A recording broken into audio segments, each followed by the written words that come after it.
નમસ્તે દર્શક મિત્રો, હું શ્રુતિ મોજીદ્રા સ્પીડ ન્યૂઝ 17 માં તમારું સ્વાગત કરું છું. તો જોઈએ આજના મુખ્ય સમાચાર.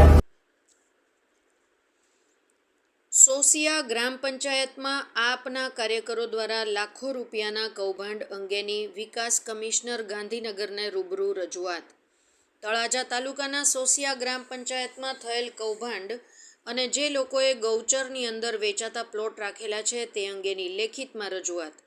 આજ રોજ તારીખ 19/2/2024ના રોજ શ્રી વિકાસ કમિશનર ગાંધીનગર અને ગુજરાત રાજ્યના મુખ્યમંત્રીને કાર્યાલયમાં આ અંગે તમામ પુરાવા સાથે રૂબરૂ રજૂઆત કરવામાં આવેલ.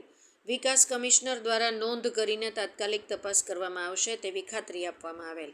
તેમજ સોસિયા ખાતે જે લોકોએ પીળી ગઢડીમાં લોકો પાસેથી વેચાતા પ્લોટ લઈને બહારગામવાળાએ અને સ્થાનિક લોકોએ મકાન બનાવેલા છે તેઓની નામની યાદી સાથે શ્રી વિકાસ કમિશનર ગાંધીનગરની નામની યાદી સાથે રજૂઆત કરવામાં આવી. દરેક કામોનું વિજિલન્સ તપાસ કરવામાં આવે, કારણ કે છેલ્લા 3-4 વર્ષની અંદર સોસિયામાં 2 કરોડથી પણ વધુ રૂપિયાના કામો થયેલા છે.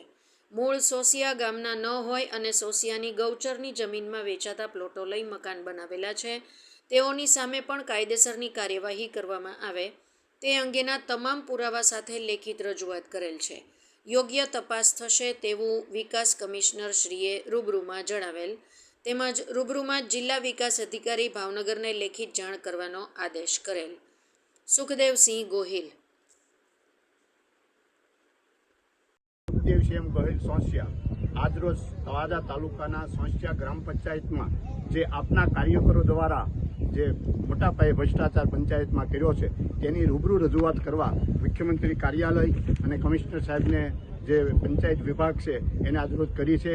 અને તમામ પુરાવાઓ સાથે આ ગ્રામ પંચાયતની વિજિલન્સ તપાસ કરવામાં આવે કે કરોડો રૂપિયાનું કૌભાંડ થયું છે, એમાં જીએસટી કોઈ બિલ નથી. અને ખાસ અમે એ રજૂઆત કરી છે કે જે અમારા ગામના સોસિયાના ન હોવા છતાં ગૌશાળાની અંદર ગૌશરણમાં વેચાતા જે પ્લોટો લઈ એમની નામની યાદી પણ આપી છે કે કોની પાસે જે આ પ્લોટો ખરીદ્યા છે, કેટલા પૈસામાં ખરીદ્યા છે, એ તપાસ પણ કરવા માટે એમની નામની યાદી સાથે આજે મુખ્યમંત્રી કાર્યાલયમાં ગાંધીનગર ખાતે રજૂઆત કરવા આવ્યા છીએ.